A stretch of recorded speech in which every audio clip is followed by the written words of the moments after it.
11th August 2025 supreme court ఒక order జారీ చేసింది. ఈ ఆర్డర్ వలన దేశమంతా రకరకాలైన డిబేట్స్ అరేంజ్ అయినాయి. ఇది ఒక క్రిమినల్ పైన లేదా రేపిస్ట్ పైన, స్కామ్స్టర్ పైన కాదు, ఒక మూగ జీవం పైన, హ్యూమన్ బెస్ట్ ఫ్రెండ్ అని పిలువబడే డాగ్స్ పైన, స్ట్రే డాగ్స్ పైన.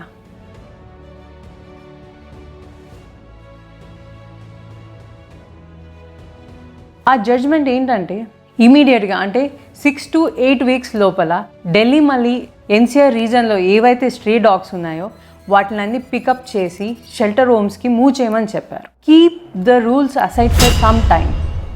Highest authority of India Supreme Court ఏమన్నంటే రూల్స్ పక్కన పెట్టి ఈ ఆర్డర్స్ని ఇమీడియట్గా ఎగ్జిక్యూట్ చేయండి. ఎందుకు? అవి అంత పెద్ద క్రైమ్ చేసినాయా లేదా అంత పెద్ద స్కామ్ చేసినాయా? పెద్ద పెద్ద కరుడు కట్టిన నేరస్తులే ఈ భూమి మీద ఫ్రీగా తిరుగుతూ ఉంటే డాగ్స్ ఏం చేసినాయి? అవి అడగలేదానైనా ఇంత స్ట్రిక్ట్ ఆర్డర్స్ పాస్ చేసింది? ఈ పర్టికులర్ ఆర్డర్ పైన 2 రకాల వాదనలు ఉన్నాయి. ఒకటి డాగ్స్ ఫేవర్ అయితే ఒకటి హ్యూమన్ ఫేవర్. మనం ఫస్ట్ డాగ్స్ ఫేవర్లో మాట్లాడదాం. ఢిల్లీ మరియు ఎన్సీఆర్ రీజన్లో around 1 million, more than 1 million అంటే 10 లక్షల పైగా ఈ స్ట్రే డాగ్స్ ఉన్నాయి. వీటిల్ని షెల్టర్ హోమ్స్కి మూవ్ చేయాలంటే మన దగ్గర అంత ఇన్ఫ్రాస్ట్రక్చర్ ఉందా? ఫస్ట్ ఆఫ్ ఆల్ ఈ కట్టేకి ల్యాండ్ అనేది ఉందా? ఒకవేళ ల్యాండ్ దొరికితే ఈ షెల్టర్ హోమ్స్ని కట్టేకి దాదాపు 15,000 కోట్లు ఖర్చు అవుతుంది. మన గవర్నమెంట్ అంత ఫండ్స్ అలాట్ చేయగలుగుతారా? అంత మనీ రిలీజ్ చేస్తారా? దాని తర్వాత ఒకవేళ అదంతా జరిగితే వీటిని ఫుడ్కి దాదాపు 5 crores ఎవ్రీ వీక్ ఖర్చు అవుతుంది. మన ఇండియాలో హ్యూమన్స్కి ఆకలి చావులు తప్పలేదు, ఇంకా వీటికి ఎవరు అడుగుతారు, ఎవరు చూస్తారు? సీనియర్ అడ్వకేట్ కపిల్ సిబ్బల్ గారు ఏమన్నారంటే ఏ అథారిటీస్కి అయితే, ఏ మున్సిపల్ అథారిటీస్కి అయితే Supreme Court of India orders follow చేయమని చెప్పారు కదా, వాళ్ళు ఇన్ని రోజులు ఏం చేశారు? ఎందుకు చేయలేదు? ఈ షెల్టర్ హోమ్స్ అనేది ఎప్పుడో బిల్డ్ చేసి ఉండాలి కదా. ఈ కొత్తగా డాగ్ బైట్స్ రిజిస్టర్ అవ్వట్లేదు కదా, ఎప్పటి నుంచో ఉన్న ప్రాబ్లమే కదా ఇది. ఎందుకు చేయలేదు?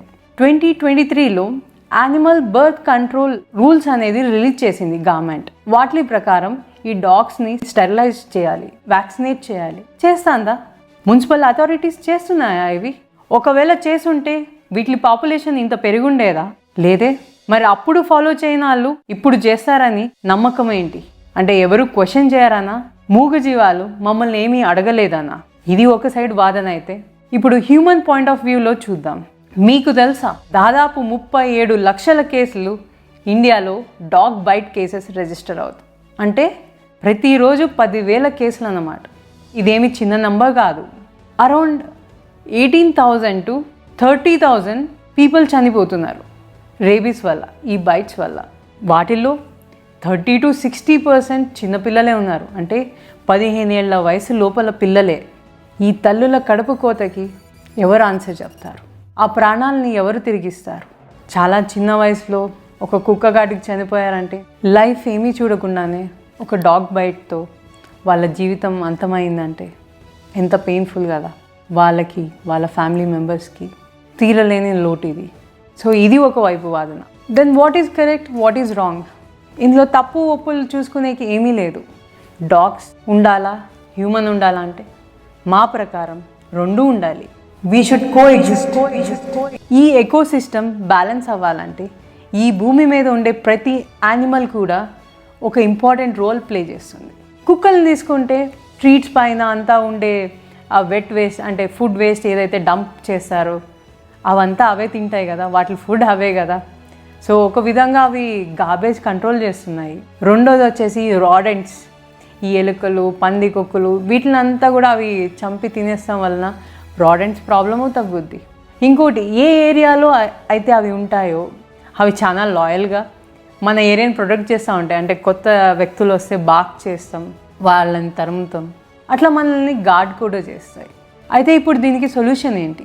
ఏ ప్రాబ్లం అయినా కూడా మనం ఇనిషియల్లీ అడ్రస్ చేసి ఉంటే దాన్ని సాల్వ్ చేస్తాం, చాలా ఈజీ అయిపోయి ఉండేది. అంటే ఎప్పుడైతే ఇన్ని లక్షల కేసులు కాకుండా స్టార్టింగ్లోనే చేసుండుంటే ఇంత ప్రాబ్లం అయితే అరైజ్ అయ్యి ఉండేది కాదు. మన పాపులేషన్ సెన్సస్కే దిక్కులేదు, ఇంకా డాగ్స్ పాపులేషన్ ఎంత ఉందో కూడా మనకు తెలియదు. అవి ఎన్ని కోట్లలో ఉన్నాయో అంటే ఇప్పుడు number of stray dogs raise అవుతాం కూడా ఒక ప్రాబ్లం. ఎందుకంటే ఫుడ్ స్కారిసిటీ ఏర్పడుతుంది. ఇవి క్రాసింగ్ టైంలో మళ్ళీ ఈ ఫీమేల్ డాగ్స్ ఎప్పుడైతే ప్రెగ్నెంట్గా ఉంటాయి కదా, వాటికి ఫుడ్ దొరకనప్పుడు అవంతా కూడా అప్పుడు చాలా అగ్రెసివ్ అవుతాయి.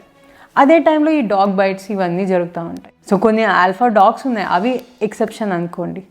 అలా అంటే ఊర కుక్కలైనా మనం పెంచుకునే కుక్కలు కూడా కరవవా? అవి కూడా కరుస్తాయి కదా. ఏంటంటే మనం వ్యాక్సినేషన్స్ అన్నీ వేయించుకుంటాం కదా, అంత భయం ఉండదు అంతే. అంటే అంత కంగారు పడాల్సిన పని ఉండదు అనుకుంటాం. సో దీనికి సొల్యూషన్ ఏంటి? ఇందాక నేను చెప్పినట్టే there is no permanent solution, కానీ మా దగ్గర కొన్ని సజెషన్స్ ఉన్నాయి. ఈ animal lovers, dog lovers, animal activist ఎవరైతే ఉన్నారో, మీకు ఫైనాన్షియల్ బర్డన్ కానంత వరకు, మీరు 1, 2, 3 ఎంత వీలైతే అన్ని డాగ్స్ని అడాప్ట్ చేసుకొని కేర్ చేయండి. వాటి ఫుడ్, వాటి వ్యాక్సినేషన్స్ చూసుకోండి. రెండోది, ఈ రెస్టారెంట్స్, మీట్ షాప్స్ ఉంటాయి కదా, అక్కడ ఏదైతే ఫుడ్ వేస్టేజ్ ఉంటుందో దాన్ని కలెక్ట్ చేసి ఈ డాగ్ షెల్టర్స్కి సప్లై చేస్తే వాటికి ఫుడ్ అనేది కొంతవరకు మనం ఇవ్వగలుగుతాం. అంటే కంప్లీట్గా గవర్నమెంట్ పైన డిపెండ్ అవ్వకుండా మన వంతు సాయం చేసినట్టు అవుతాం. డిబేట్స్, డిస్కషన్స్, యాజిటేషన్స్ కన్నా ఇన్నోవేటివ్గా ఆలోచించి ఈ ప్రాబ్లంకి మనం ఏం సాల్వ్ చేయగలుగుతాం, ఎలా సాల్వ్ చేయగలుగుతాము ఆలోచించండి. అవి మాట్లాడలేవు, అడగలేవు, క్వశ్చన్ చేయలేవు అని దయచేసి వాటిని చంపొద్దు. ఎందుకంటే ఈ భూమి మీద బతికేకి మనకెంత హక్కు ఉందో వాటికి అంతే హక్కు ఉంది. ఇది మీది కాదు, నాది కాదు, వాటిది కాదు, మనందరిది ఈ భూమి. This planet belongs to every animal that is born on this. Thank you.